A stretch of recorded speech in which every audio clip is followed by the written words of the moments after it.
Oi, pessoal, tudo bem? Vamos resolver rapidamente agora a questão número 10 do terceiro simulado FUVEST aplicado recentemente pelo Ângulo. Acompanhe comigo, por favor. A nossa questão 10 também é sobre esse texto aí, que serviu de base a várias questões do simulado.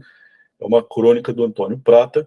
Se você quiser ler a crônica inteira, quer dizer, ou pelo menos o excerto inteiro que aparece aí, pause o vídeo e faça isso. Eu vou ler aqui apenas o parágrafo que interessa a resolução da questão 10, que é o segundo. Acompanhe comigo, por favor. Imagina Deus e o diabo conversando naquele clima de brodagem com que tramaram os suplícios de Jó sobre como destruir a humanidade. Torre de Babel foi bom, diz Javé. O demo se empolga. Foi da hora, mas e se a gente meter o contrário?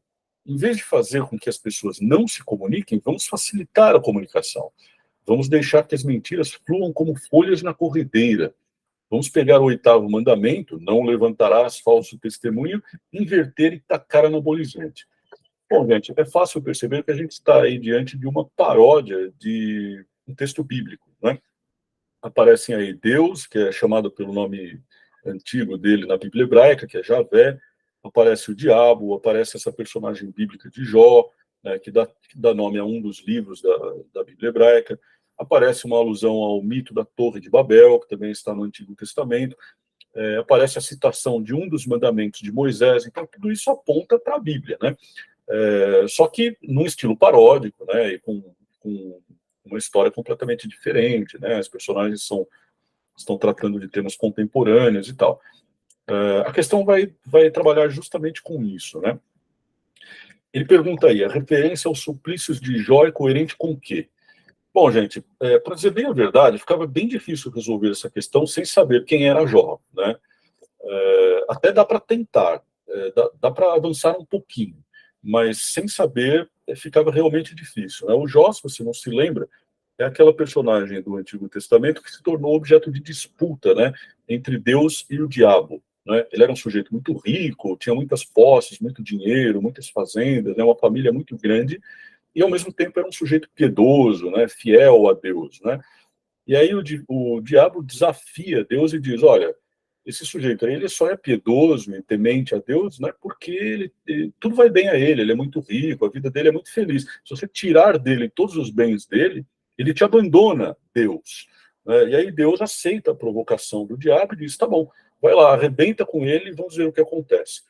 E o que acontece no final é que o Jó fica firme, ele aguenta, né, todos os sofrimentos, ele perde tudo, né, fica doente, passa a viver uma vida miserável, mas no final, por ter mantido a sua piedade, a sua fidelidade à divindade, ele recebe tudo de volta em dobro, né? Essa é basicamente a história. Lá no meio tem alguns diálogos, né, que a gente poderia chamar num sentido bem lato, assim, de filosóficos, né? É um livro muito interessante, né? Além disso, voltando aqui para a questão, tem a palavra suplícios, né, que também era outro problema, né? Não é um termo de todo dia, né? O Prata aí gastou um palavrão da língua portuguesa, né? Suplício, pessoal, significa tortura, tormento, particularmente aquele tormento que é infligido a um condenado por ordem da justiça, né? E eventualmente pode até levar à morte, tá bom? É um termo aí que sobrou aí na língua portuguesa dos tempos em que o Código Penal admitia castigos físicos, né? Então esse é o significado da palavra suplício.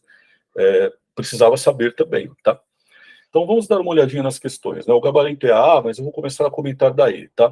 Na alternativa E, o tema linguístico sugerido pela Torre de Babel. Pessoal, não tem no texto nenhum indício de que haja uma relação entre o mito da Torre de Babel e os suplícios de Jó, desse ponto de vista aí, do ponto de vista do tema linguístico, né? Vocês devem se lembrar que no mito da Torre de Babel, os povos antigos, que está na Bíblia também, né? Os povos antigos teriam tramado a construção de um edifício muito alto, de uma torre, né? Que chegasse aos céus. É uma imagem poética do orgulho, da híbris, da desmedida do homem, né, que quer abandonar a própria esfera e atingir o divino. E por esse pecado, digamos assim, a divindade pune a humanidade, confundindo a humanidade com várias línguas. Então as pessoas que antes falavam uma língua só passam a falar várias línguas e não se entendem mais, e por causa dessa confusão elas não conseguem colaborar. a humanidade passa a ser dividida em grupos linguísticos distintos, né? É um mito que serve para explicar também a origem das línguas, né? Da perspectiva do judaísmo antigo. Então é isso, né? Se você não soubesse disso, você podia inferir que esse tema linguístico está no mito da Torre de Babel pela fala da personagem do diabo na crônica, né? Em vez de fazer com que as pessoas não se comuniquem, tá vendo? Olha aí o tema linguístico. Vamos facilitar a comunicação, né? Pelo WhatsApp, para espalhar fake news, etc. Mas como eu disse, não tem nenhuma relação entre Torre de Babel e suplícios de Jó aí na superfície do texto, né? Voltando aqui à questão, na alternativa D, a ironia em relação à empolgação de Deus. Gente, se você retornar ao texto, como você sempre deve fazer nas questões de interpretação de texto, você vai perceber que quem se empolga é o demo. Olha aqui, o demo se empolga. Deus diz, Torre de Babel foi bom, e o demo se empolga e começa a dizer, foi da hora, mas se a gente meteu... Aí ele faz aquele discursão, isso que é divertido, né? Deus fala uma coisinha, o diabo já vem com um monte de ideias, é uma personagem muito, muito eloquente, muito criativa, né? Mas quem se empolga é o demo, não é Deus. Então, você nem precisa procurar essa ironia aí, porque quem está empolgado não é Deus, é o diabo. Na alternativa C, a postura provocativa adotada pelo diabo. Bom, num sentido estrito, dá para dizer que o diabo é provocativo, né? Porque provocar significa chamar a ação. Não é? Então, o diabo está fazendo isso, está sugerindo que Deus haja em parceria com ele de uma certa maneira. Agora, o verbo provocar e o adjetivo derivado, provocativo, frequentemente tem aquela conotação de chamar a ação espicaçando, aborrecendo, zombando, desafiando, né? E no texto bíblico, o diabo é mesmo um provocador, ele faz isso, não é? Até porque ele e Deus estão em campos opostos, eles têm finalidades opostas, eles têm perspectivas opostas sobre a humanidade e sobre a personagem de Jó. Agora, aqui na paródia do cronista, o diabo não é um provocador, ele não está desafiando Deus a fazer nada, porque Deus já está do lado dele, eles estão do mesmo lado, eles são brothers, né? Eles são camaradas. Então, Deus dá uma ideia e o diabo só desenvolve essa ideia, né? Então, não dá para dizer que o diabo aí é provocativo. A alternativa B é a mais enroscada de todas, né? O sofrimento bíblico de quem duvida de Deus. Bom, aí você precisava saber que o Jó não duvida de Deus, né? O Jó permanece fiel até o final, né? Se você não... portanto, né, perdão, e portanto o sofrimento dele não se deve à dúvida dele, né? Agora, se você não soubesse disso, embora ficasse difícil a resolução, você poderia pensar que o Jó é um caso, digamos assim, em miniatura da destruição da humanidade de que o cronista está falando aí, né? Porque seria a destruição de um único ser humano, né? Que acabou não sendo destruído. Agora, a destruição da humanidade tramada por Deus e o diabo nessa crônica se daria por meio do WhatsApp, da divulgação de fake news, mas não há nenhum indício aí no excerto que foi fornecido para a gente de que a humanidade tenha cometido algum pecado, digamos assim, semelhante a esse da dúvida, né? A suposta dúvida de Jó, não é? Então, como isso não aparece no texto, você tem um bom motivo aí para descartar a alternativa B também, tá? Restou, gente, a alternativa A, né? O contexto religioso do segundo parágrafo. Bom, essa alternativa também não é 100%, né? Porque você pode ficar na dúvida, puxa vida, o contexto religioso do texto parodiado, que é a Bíblia, é evidente, né?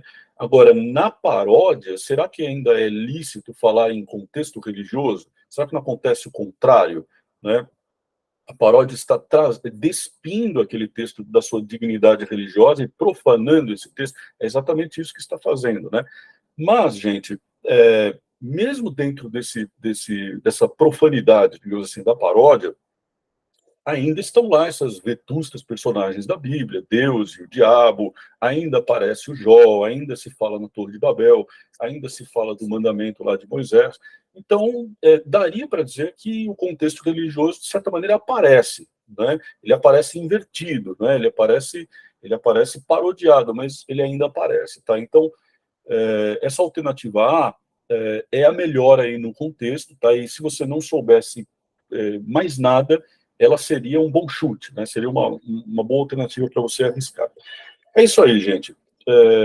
uma questão um pouco difícil, né, que cobrava um repertório de leitura aí mínimo, né, de um texto que pode ser considerado clássico. De vez em quando o vestibular faz isso, tá? A gente não tem como evitar. Eu espero que vocês tenham aprendido alguma coisa. É isso aí. Um abraço, até a próxima. Tchau, tchau.